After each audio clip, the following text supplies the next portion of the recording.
going to. I just look away from the camera. I'm so anxious and nervous. Hello and welcome to my video for today. Today I'm going to be reading a couple of Grimm's fairy tales and reacting to them as I go. I've never read any of these. I think I did actually read a couple when I was younger. But not for a while, and I didn't read a lot of them. If you're wondering why I covered my poor beautiful wall, it is because I wanted to put this picture here so that I would look cool, funny, and quirky. That is also why the classical music is playing. But I'll get rid of the classical music if they play Claire de Lune. So, I don't even know if you can hear it.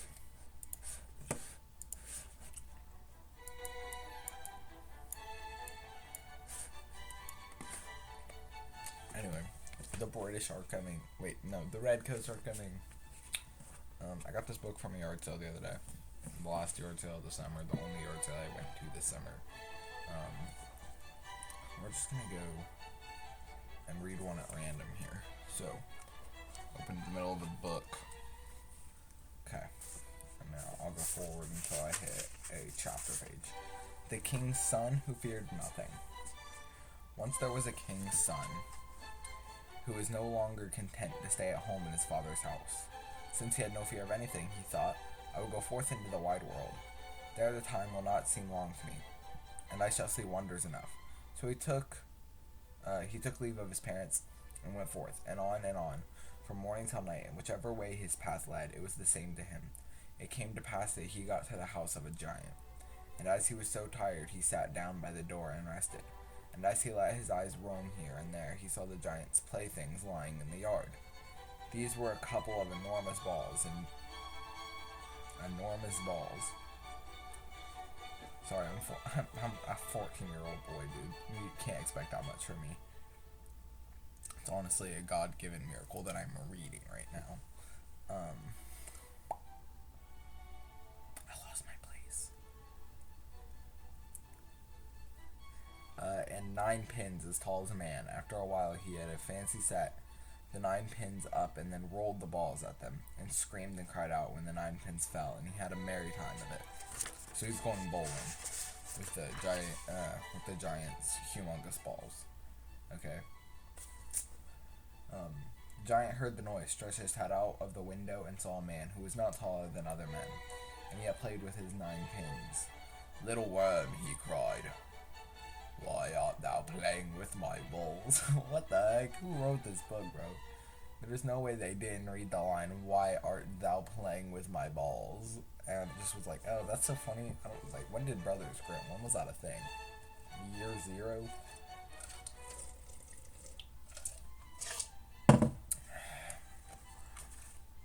Anyway, who gave thee the strength to do it? The king's son thinkest. That's the word that it says. Indeed, that thou only hast strong arms. I can do everything I want to. The giant came down and watched the bowling with great admiration, and said, Child of man, if thou art one of a kind, go and bring me an apple of the tree of life.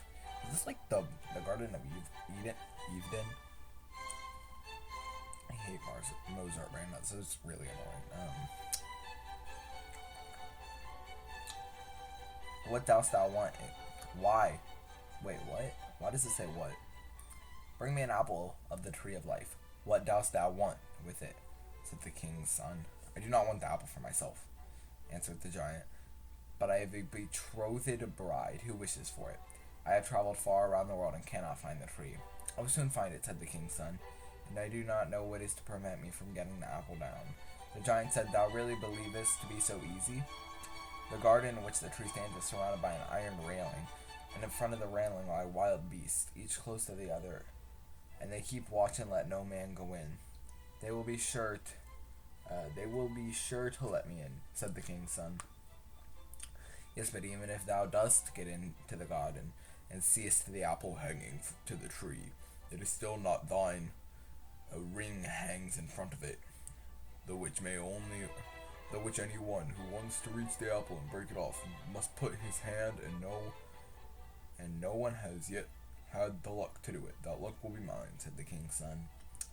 I have no idea what's happening. I'm reading the same words that you're hearing. So if you don't understand, I don't understand. And if you do understand, I'm just stupid.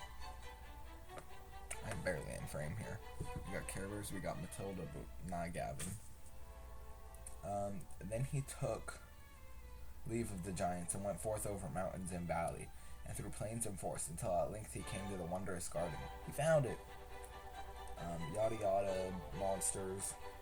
But they had put their heads down and were asleep. Moreover, they did not wake when he went up into the garden. There in the middle of it stood the tree of life, and the red apples were shining upon the branches. He climbed up the trunk to the top, and as he was about to reach out for an apple, he saw a ring hanging before it. He thrust his hand through that without any difficulty and gathered the apple. The ring closed tightly on his arm, and all at once he felt a prodigious strength flowing through his veins. When he had come down again from the tree with the apple, he would not climb over the fence, but grasped the great gate, and had no need to shake it more than once before it sprang open with a loud crash. Then he went out, and the lion, which had been lying down before, was awake and sprang after him, not in rage and fierceness, but following him humbly as its master. The king's son took the giant apple he had promised him, and said, "Seest thou, I have brought it without difficulty." The giant was glad that his desire had been so soon satisfied. Hastened his bride and gave her the apple for which she had wished. She was beautiful and wise maiden, and as she did not see the ring on his arm, she said, "I shall never believe that thou hast brought the apple until I see the ring on thine arm." The giant said, "I have nothing to do but go home and fetch it." And though it would be easy to take away by force from the weak man, he would not give of his own free will. He therefore demanded the ring from him. But the king's son refused it. "Where the apple is, the ring must be also," said the giant. "If thou wilt not give it of thine own accord, thou must fight with me for it." They wrestled with each other for a long time, but the giant could not get the better of the king's son, who was strengthened by the magical power of the ring. Then the giant thought of a stratagem. It says stratagem. I don't know what a stratagem is. And said, I have got warm with fighting, and so hast thou. We will bathe in the river and cool ourselves before we begin again." Okay. Like, anybody would ever do that, but sure, bud. "We will bathe in the river and cool ourselves before we begin again." The king's son, who knew nothing of falsehood. Oh, so he's never heard of a lie before. That's crazy.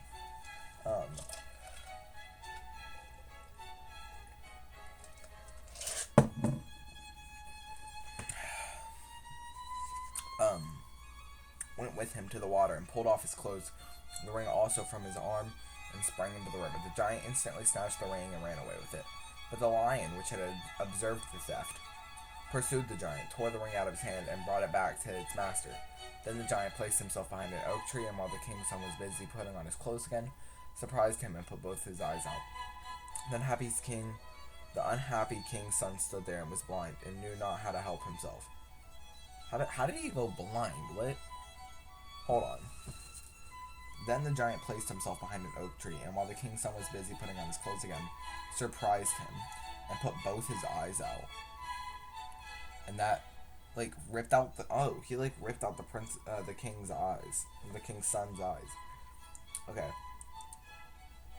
The giant guided him to the top of a high rock, and he fell off the cliff, or he wanted I'll just start reading it. I don't know why I'm summarizing.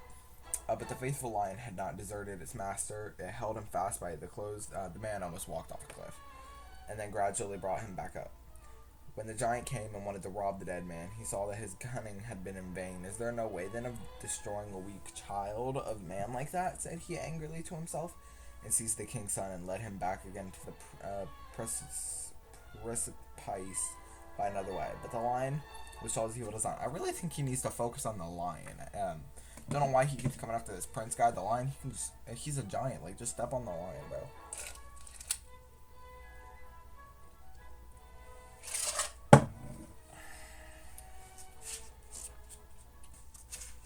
I hope the story's almost over, because I might not read 3 of these. This one already took me 10 minutes, and I'm not even done with it. There's still 2 more pages. So, not too long, but I think I'll stick with one story. Oh my gosh, my lips are so red from the drink I'm drinking. I never look at the darn camera. It makes me look stupid. Because I'm always looking down like this at the screen. Maybe if I sit up straight. It didn't really help too much, but anyway.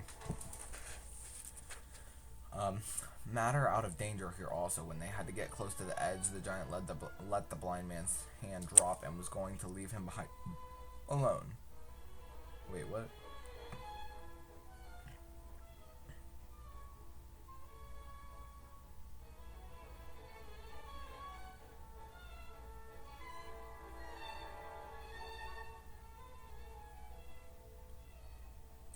I'll just read this because I don't know what's happening. Anyway. Master of danger here also. When they had to get close to the edge. I don't know what they're getting to get close to the edge of.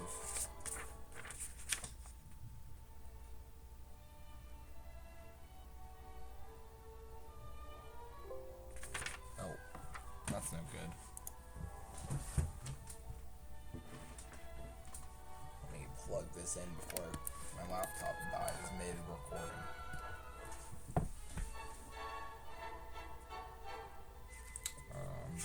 Okay, so the precipe is what they're on the edge of here, I guess. I don't know what a precipe is, though. I'm just gonna throw him down. But the lion dashed to pieces on the ground. The faithful animal again drew its master back from the cliff and guided him to a tree by which flowed a clear brook. The king's son sat down there, but the lion lay down and sprinkled the water in his face with its paws. Scarcely had a couple of drops wetted the sockets of his eyes. Then he was once more able to see something, and remarked a little bird flying quite close by, which wounded itself against the trunk of a tree.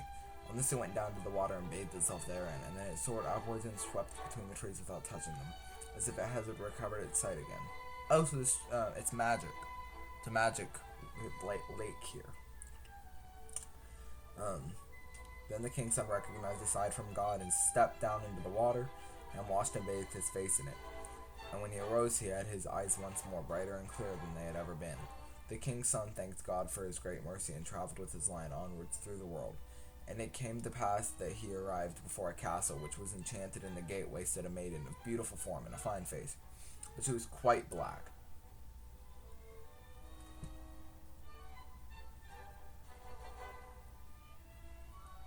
Am I reading this wrong? What the heck? Hold on. Yeah. I don't even think you're going to be able to read this. Did I just put it up there upside down?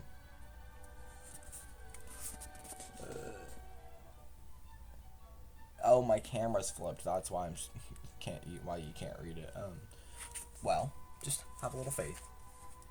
She's quite black, okay? Where was I? Is this thou couldn't but deliver me from the evil spell which is thrown over me? What shall I do? Said the king's son. The maiden answered, Thou must pass 3 nights in the great hall of this enchanted castle, but thou must no fear enter thy heart, when they are doing their worst to torment thee.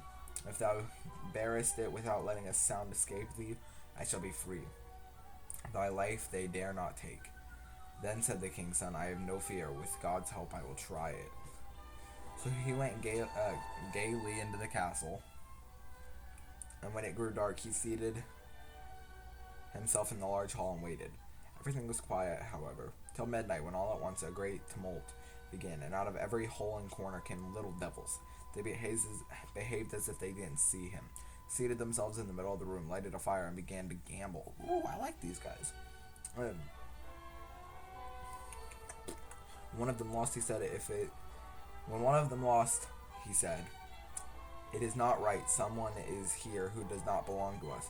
It is his fault that I am losing. Wait, you fellow behind the stove. I am coming, said another. The scream became still louder so that no one could have heard it. Without terror, the king's son stayed, sitting quite quietly,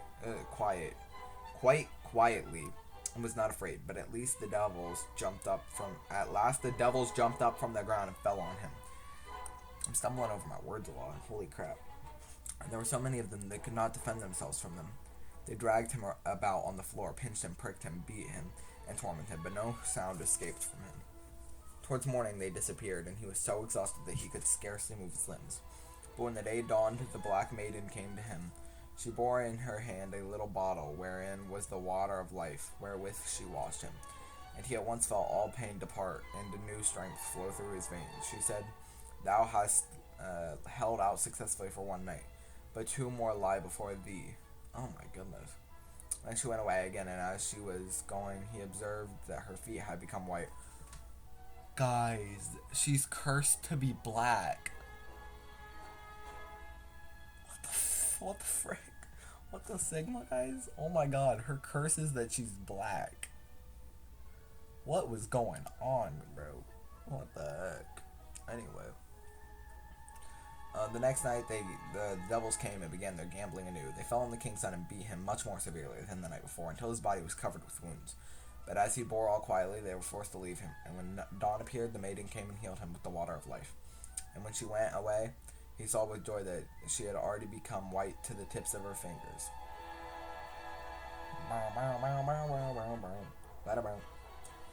Now he had only had one night more to go through, but it was the worst. The hobgoblins came again. "Art thou there still?" cried they. "Thou shalt be tormented till thy breath stops." They pricked him and beat him and threw him here and there and pulled him by the arms and legs as if they wanted to tear him to pieces, but he bore everything and never uttered a cry. At last the devils vanished, but he lay fainting there. He did not stir, nor could he raise his eyes to look at the maiden who came in and sprinkled and bathed him with the water of life. But suddenly he was freed from all pain and felt fresh and healthy as if he had been awakened from sleep. When he opened his eyes, he saw the maiden standing by him, snow white and fair as day. "Rise," she said, "and swing thy sword 3 times over the stairs, and then all will be delivered." When he had done that, the whole castle was released from the enchantments, and the maiden was a rich king's daughter. The servants came and said that the table was already set in the grand hall, and dinner served up. They all sat down and ate and drank together, and in the evening the wedding was solemnized with great rejoicings. They got married 4 days after they met, 3 days after they met. So I don't know what the giant had to do with this. That felt like 2 different stories. It wasn't. It took 17 minutes to read.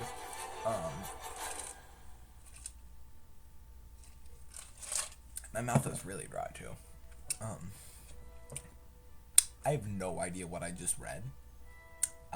And I'm not going to think too hard about it. I'm just going to say thank you for watching. Please like, subscribe, comment, etc. Goodbye.